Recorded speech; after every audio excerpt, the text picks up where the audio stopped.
Айдана жетімдіктің, анасы жесірліктің тауқыметін тартқалы көп болды. Отағасы қайтыс болғалы, отанасы 3 рет тұрмысқа шыққан. Алдыңғы екеуі ұрып-соғып, зорлық-зомбылық көрсетіпті. Қазіргі күйеуі өзінен 9 жас кіші, әрі дінге жақын. Мамамның 3-ші некесі, екеуі 10 жыл бұрын үйленген. Он до моей матери уже 3 раза был женат, понимаете? Мамам уже 4-ші әйелі болып тұр. Ислам қабылдамас бұрын бандитизммен айналысқан. Получается, это было до ислама, его вот это увлечение, да, рекетизмом. Дін жолында қисық жолмен жүрді. Ол кісінің өзінің жеке баспанасы жоқ. Ол осы Астанаға келген кезде сондай бір мақсат қойды өзіне. Яғни өзінің жеке пәтері бар әйел алуға өзіне. Айдананың анасы жолдасының діни ұстанымына байланысты тұмшаланған. Туған-туыспен байланысты үзіпті.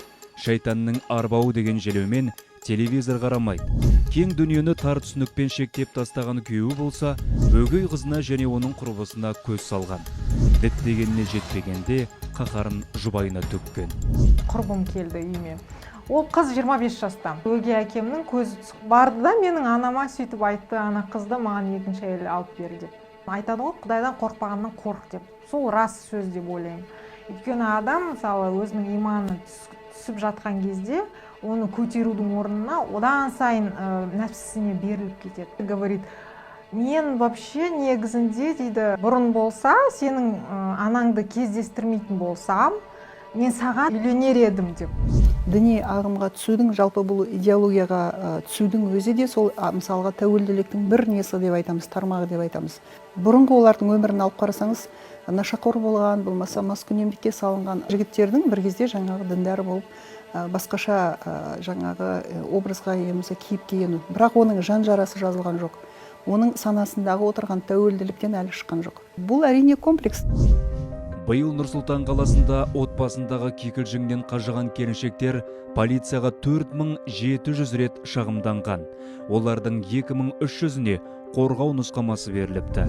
Жауапқа тартылған азаматтардың 20% деструктивті діни ағым мүшелері. Олардың ішінде бізге хабарласатыны бар, хабарласпайтындар бар. Деструктивті болғандықтан олар жаңағы үкімет мемлекеттің жүргізіп отырған саясатына да қарсы болады олар. Әйел адам хабарласты. Бұл отбасында аузынан ақмай ағып отырған отбасы, ер азаматы жаңағы деструктивті бағытта үйге кім келеді, кішкентай баланы алып соғып шықтайды, бірдеңе неше түрлі ритуалдар жасайды екен. Жұмыс істемейді, қашалар кет, сақалы бар. Әйел адам енді суицид жасаймын дейді. Сосын кейін ол әйел адамды біз алып кетіп дағдарыс орталығына орналастырамыз. Кез келген қыз балаға айтқым келеді.